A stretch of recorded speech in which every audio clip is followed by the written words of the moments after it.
Hello friends, स्वागत है आप सभी का अपने YouTube channel SM smart education में।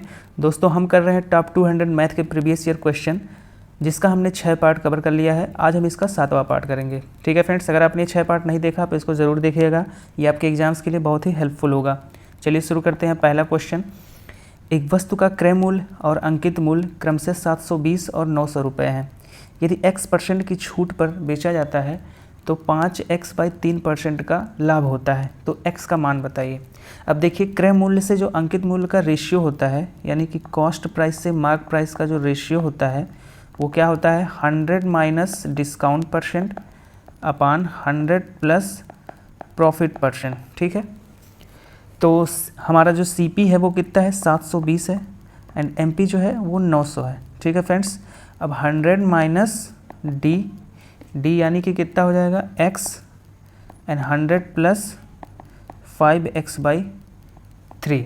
ठीक है फ्रेंड्स, अब ये 100 है तो 100 का x% भी x ही होगा, 100 में से हमें घटाना होता है। ठीक है, तो यहाँ से क्या हो जाएगा, 18 चौक 72, 18 पचे 90, तो क्या हो जाएगा 4/5 बराबर, ये देखो 3 ऊपर भी जाएगा तो 300 माइनस 3x, एंड यहाँ जब सॉल्व होगा तो 300 प्लस 5x। ठीक है, अब जब हम इसको सॉल्व करेंगे तो क्या होगा, 4 तियाँ 1200 प्लस 20x इक्वल टू 5 तियाँ 1500 माइनस का 15x। ठीक है, अब जब 15x इधर जाएगा तो ये हो जाएगा 35x, एंड 1200 जब इधर जाएगा तो ये हो जाएगा 300।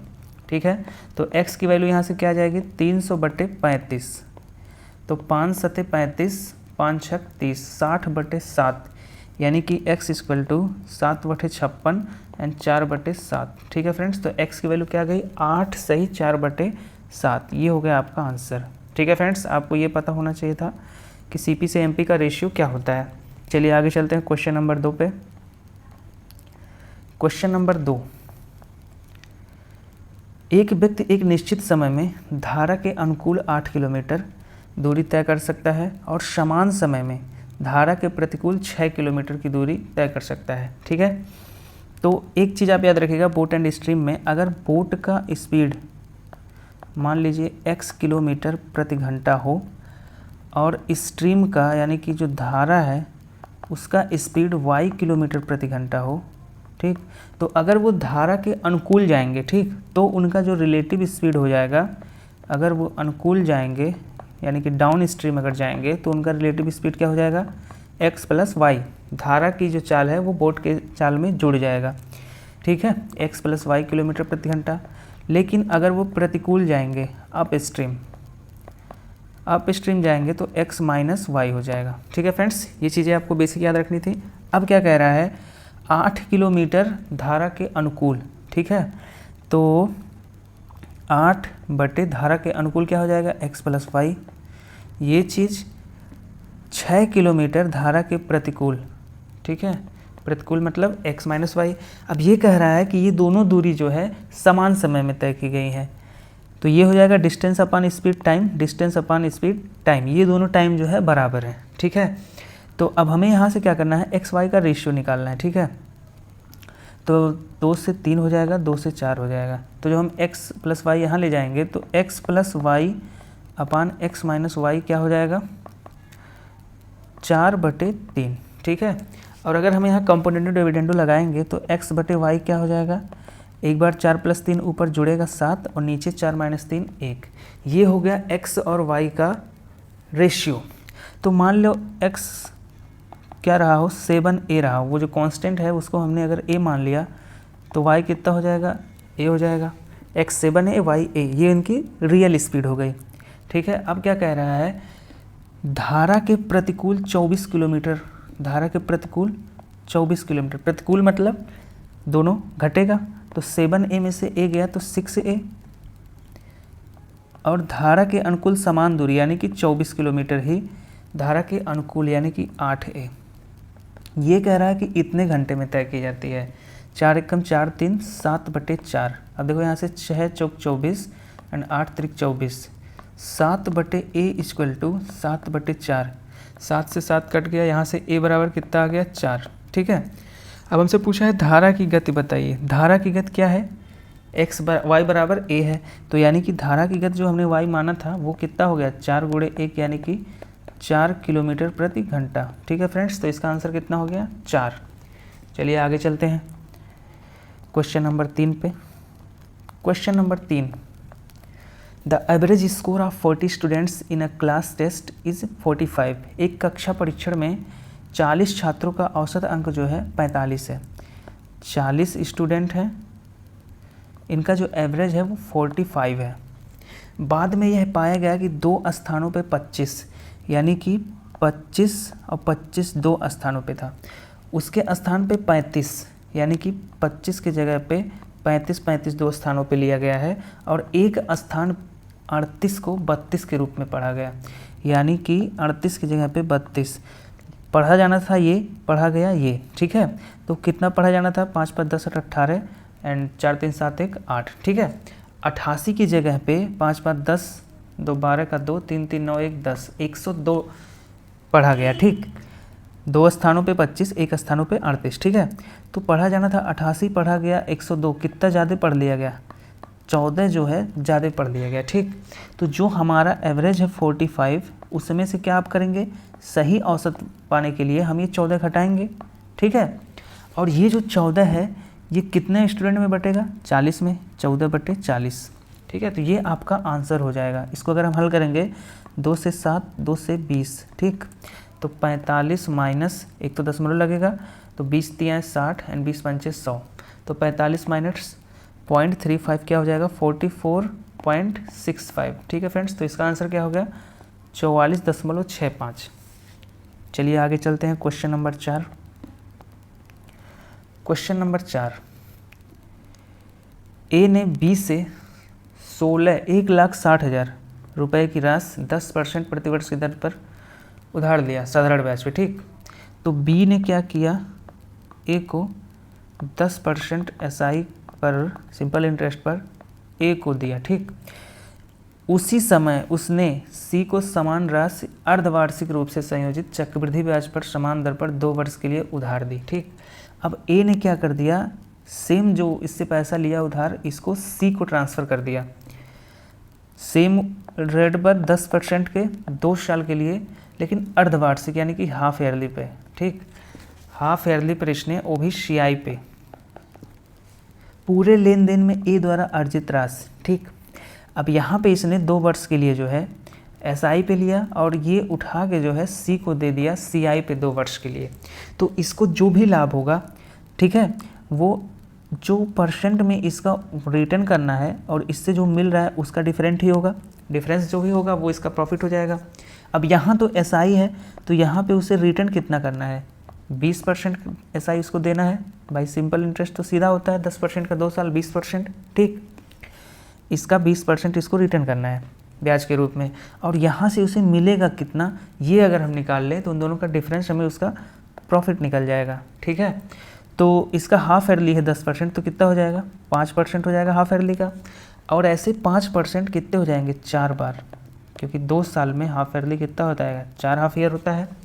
ठीक है, एक तो आपने पढ़ा होगा 3 साल का जो इक्विवेलेंट होता है 5% का, वो 15 76 25, यानी कि 15.7625 होता है। ये 3 साल का इक्विवेलेंट 5% का। अगर आपको नहीं पता है तो फिर आपको वैसे निकालना पड़ेगा 2 करके। पिछली वीडियो में हमने बताया था ना, x + y + xy/100, तो यहाँ से क्या जाएगा 10.25, फिर एक लेंगे यहाँ से, फिर करेंगे, ये चीज़ आ जाएगा। तो हमें अगर ये चीज़ पता है तो हम डायरेक्ट कर लिया। अब 1 5 बचा है, इसको भी ले लेंगे, तो जुटेगा कितना हो जाएगा, 20.7625। एक बार तो जुड़ता है x + y, अब इन दोनों का गुणा करना है। ठीक है, गुणा करके भी जोड़ना है। तो 55 25 की 5 5 दूना 10 2 12 5 6 30 5 6 30 1 31 5 7 35 3 38 55 25 3 28 के 8 और 5 1 5 2 7। ठीक, 4 अंक पे तो था दशमलव, 2 और लगेगा क्योंकि 100 से डिवाइड करना होता तो यहाँ पे लगेगा। अब ये चीज़ इसमें जुड़ेगी, तो अगर हम इसको जोड़ देंगे 7 8 8 1 2 5। ठीक, तो 2 5 6 8 2 10 का 0 6 8 14 के 5 7 7 14 का 5 1 2। ठीक है, तो इसको जो CI मिला इससे वो इतना % मिला, और इसको रिटर्न इतना करना है, तो डिफरेंस कितना बड़ा, 1.55। चलिए इसे इतना छोड़ देते हैं, 1.55% क्या है इसका प्रॉफिट हो गया। ठीक है। तो 1,60,000 पे इसको इतने का प्रॉफिट हुआ है, तो बस हम यही निकाल देना है 1,60,000 कितना होगा, 2 0 2 0 कट जाएगा, ठीक है। 16 5 80 का 0, 16 5 80, 8 88 का 8 और 16 कम 16, 16 और 8 कितना हो जाएगा 24, 2480, ठीक है फ्रेंड्स। तो आपका आंसर ये वाला हो जाएगा। ये हमने इतना पार्ट छोड़ा है ना, इस वजह से थोड़ी सी कम आया है, तो ये आपका आंसर हो जाएगा, ठीक है। चलिए आगे चलते हैं क्वेश्चन नंबर 5 पे। Question number 5, x to the power 8 minus 433 x to the power 4 plus 16, ये जो है 0 है, तो हमें इस चीज़ का वैल्यू पता करना है, ठीक है। तो ये सिंगल पावर है, तो अगर हम पहले इसको क्या करते हैं, x टू द पावर 4 से डिवाइड करेंगे तो क्या हो जाएगा, x टू द पावर 4, ये चीज़ क्या हो जाएगा 16 अपान x टू द पावर 4, ये उधर जाएगा तो हो जाएगा 433, ठीक। अब ये 4 पावर है और ये हमें सिंगल पावर में जाना है, तो पहले हम क्या करेंगे, डबल पावर में चलते हैं। तो ये होल स्क्वायर किसका बनेगा, एक्स स्क्वायर प्लस 4 अपान एक्स स्क्वायर का होल स्क्वायर, ठीक। अब इस होल स्क्वायर को बनाने में इसमें किस चीज़ की कमी है, ये देखिए, x का होल स्क्वायर जब करेंगे तो x पे 4 हो जाएगा, इसका स्क्वायर करेंगे तो ये मिल जाएगा, तो बचेगा क्या 2ab, यानी कि 2 गुणे एक्स स्क्वायर गुणे 4 बटे एक्स स्क्वायर, यानी कि 8 यहाँ और होता तो ये चीज़ बन जाता, ठीक। तो यहाँ हम क्या करेंगे 8 जोड़ देंगे, यहाँ जोड़ेंगे तो हम यहाँ भी जोड़ देंगे, ठीक। अब ये इतना मिलके तो हो गया एक्स स्क्वायर प्लस 4 बटे एक्स स्क्वायर का होल स्क्वायर, और यहाँ पे क्या हो जाएगा 441, ठीक। तो जब अंडर रूट लेंगे तो एक्स स्क्वायर बटे प्लस 4 स्क्वायर बटे एक्स स्क्वायर, ये जो हो जाएगा कितना होता है स्क्वायर इसका 21 का, ठीक। अब हम क्या करेंगे, इसका x प्लस 2/x का होल स्क्वायर करेंगे, ठीक। तो यहाँ भी वही चीज़ हम करेंगे, 2 दूनी 4, यानी कि हमें यहाँ पे 4 जोड़ना है, ठीक है। तो 4 हम क्या करते हैं जोड़ देते हैं, ये चीज़ तो 4 मिल के ये हो गया, यहाँ पे कितना हो गया 25, ठीक। तो इसका जब अंडर रूट लेंगे x प्लस 2 बटे एक्स, ये कितना हो जाएगा 5, ठीक है फ्रेंड्स। तो यही आपसे पूछा गया था, इसको आपको होल स्क्वायर बनाना था, जो भी जोड़ना था तो वो इधर भी जोड़ना था, ठीक है। चलिए क्वेश्चन नंबर 6 पे चलते हैं। Question number 6, find the smallest value of a minus B so that, ये जो एक्सप्रेशन है ये डिविजिबल बाई 11, a का वह a नहीं है, ये a माइनस बी का वह न्यूनतम मान ज्ञात कीजिए जिसे कि ये जो है 11 से विभाज्य हो जाए। तो 4 4 8b 11 से डिविजिबल हो, तो 11 से डिविजिबल वो संख्या होगी कब, जब इसके अल्टरनेट डिजिट का जो हम क्या करेंगे सम करके और इसका जो डिफरेंस देखेंगे, अगर वो 11 से कट जा रहा है या 0 हो जा रहा है तभी वो संख्या 11 से कटेगी, ठीक। तो 4 प्लस a प्लस 8, यानी कि 12 प्लस a ये हो गया, एंड ये क्या हो जाएगा 4 2 6 प्लस b, 6 प्लस b ये हो गया, ठीक। तो हो जाएगा 6 प्लस a माइनस b। अब ये जो है ना या तो 0 हो जाए या तो कोई 11 का मल्टीपल हो जाए, तो ये संख्या जो है 11 से कट जाएगी। तो 6 तो हमारे पास है ही, अब a माइनस बी का हमें न्यूनतम वैल्यू बताना है कि 11 से कट जाए। एक तो है कि हम इसको 0 कर दें, तो 0 करने के लिए क्या होना चाहिए -6 होना चाहिए, परंतु हमारे ऑप्शन में जो है ना -6 है नहीं, रियल आंसर तो इसका -6 ही होगा, पर आंसर में है नहीं। तो इस वजह से हम क्या करेंगे यहाँ पे 6 प्लस 5 करेंगे जो कि 11 हो जाएगा, ठीक है फ्रेंड्स। तो इसका आंसर क्या हो जाएगा 5। चलिए question number 7। Question number 7, there are 2 water taps in a tank which can fill the empty tank in 12 hours and 18 hours respectively. एक टैंक में पानी की 2 नल है जो खाली टैंक को 12 घंटे 18 घंटे में भर सकती है, ठीक है, 12 घंटे और 18 घंटे में भर सकती है। यह देखा गया कि टैंक के नीचे एक रिसाव बिंदु है, एक लीकेज है जो 36 घंटे में पूरी तरह से भरे टैंक को खाली कर सकती है। ये खाली करने वाला टैंक है जो खाली करेगा 36 घंटे में, ठीक। तो सबका अगर मैं एलसीएम ले लूँ तो कितना हो जाएगा 36। तो 36 मान लीजिए टैंक का क्या है कैपेसिटी है, तो इसका एफिशिएंसी क्या हो जाएगा 3, इसका 2, इसका 1, इसका नेगेटिव में होगा क्योंकि ये खाली करने वाला है, ठीक है। यदि खाली टैंक को भरने के लिए दोनों नलों को एक साथ खोल दिया जाता है, ठीक, दोनों टाइप के नलों को और रिसाव बिंदु को 1 घंटे बाद ठीक कर दिया जाता है। मतलब 1 घंटे क्या है, ये तीनों ही नल चल रहे थे, 1 घंटे बाद ये वाला नल बंद कर दिया गया। तो 1 घंटे में कितना तीनों मिलकर भरेंगे, 5 तो ये भरेगा, लेकिन एक ये खाली कर देगा, यानी कि 4 जो है वो 1 घंटे में भर लेंगे। तो अभी बचा कितना, 32। अब 32 ये दोनों मिलकर भरेंगे 5 की स्पीड से, तो 6 सही 2/5, ठीक है। तो इतना घंटा यहाँ लगेगा। अब कह रहा है तो खाली टाइम कितने समय पूरी तरीके से भर जाएगा, तो 1 घंटा तो यहाँ लगा, तीनों मिलकर 1 घंटा लगा दिए, और इतना यहाँ पे लगा, यानी कि 7 सही 2/5 घंटा लगेगा टोटल। 2/5 कितना होता है, 24 मिनट। तो ये हो जाएगा आपका आंसर, ठीक है फ्रेंड्स। चलिए आगे चलते हैं, question number 8। Question number 8, a man cycles from P to Q a distance 30 kilometre. P से Q जो है डिस्टेंस 30 किलोमीटर है। एक आदमी जो है साइकिल से चल रहा है, एक व्यक्ति P से Q तक 30 किलोमीटर की दूरी 2 घंटा 48 मिनट में साइकिल से तय करता है।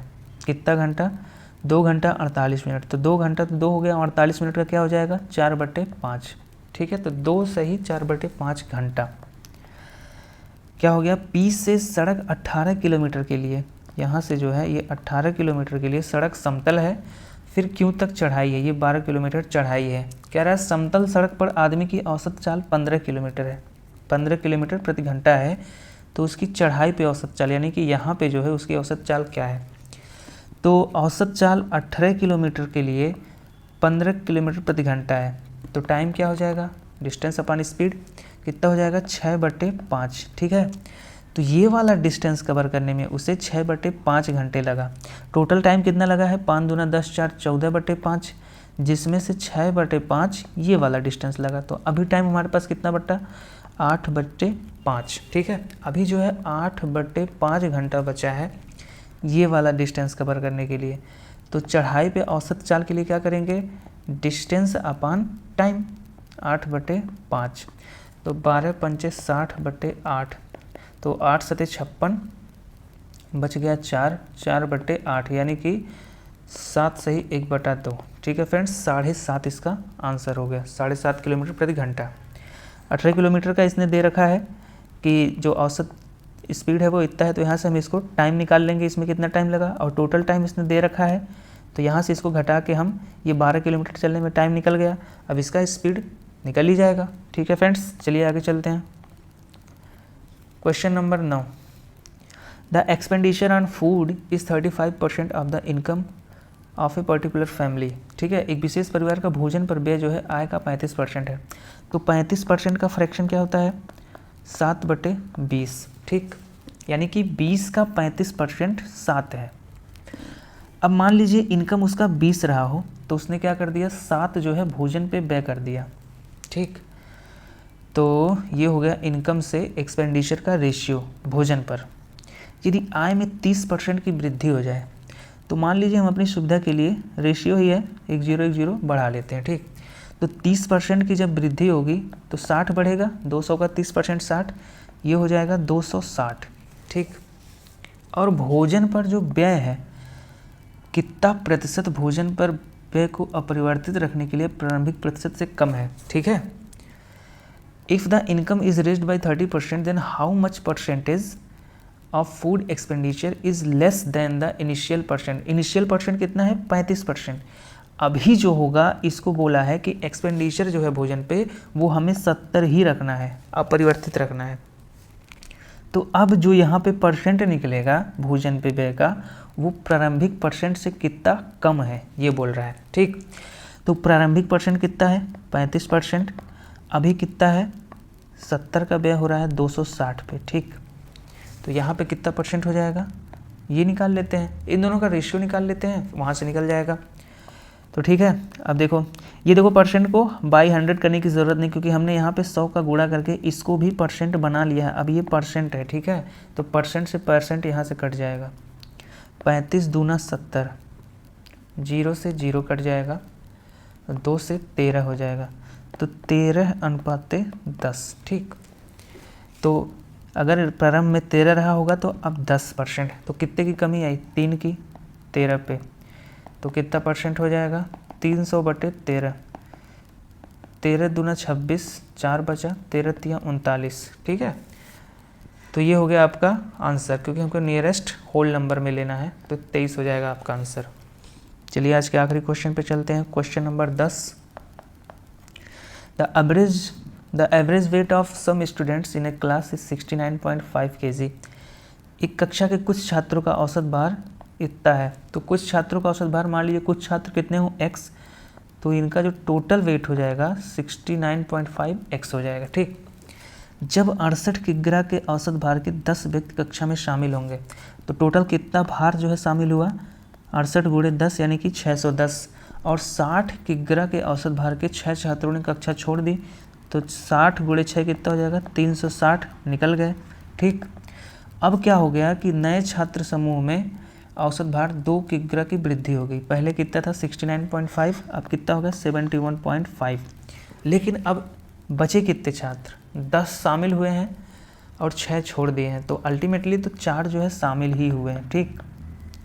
अब यहाँ से आएगा 71.5x, यहाँ से 69 पॉइंट, तो ये जो है इधर जब इसको भेजेंगे तो 2x ये हो जाएगा, ठीक। और इन दोनों का डिफरेंस कितना हो जाएगा, 0, 2, 3, 320 यहाँ से हो गया। और ये जब इससे मल्टीप्लाई करके उधर इसको भेजेंगे तो ये माइनस होगा, 5 चौक के 20 का 0, एंड 4 एकम 4, 2 6, एंड 4 सत्ते 28, 286, ठीक। तो डिफरेंस कितना बना, 34, 34 बराबर 2x। तो x की वैल्यू यहाँ से कितना आ गया, 17। तो हमसे पूछा क्या था, अब कक्षा में कितने छात्र हैं। अब कक्षा में तो x + 4 छात्र है ना, ये गलती करते हैं लोग, x की वैल्यू 17 आते ही लगा देते हैं, ये गलत है, ठीक है। अब कक्षा में जो है x + 4 छात्र हो गए हैं, तो 17 + 4 यानी कि 21 छात्र अब हैं। इसका आंसर क्या हो जाएगा, 21, ठीक है फ्रेंड्स। अगर वीडियो पसंद है तो वीडियो को लाइक कीजिए, शेयर कीजिए, चैनल को सब्सक्राइब ज़रूर कीजिए। धन्यवाद।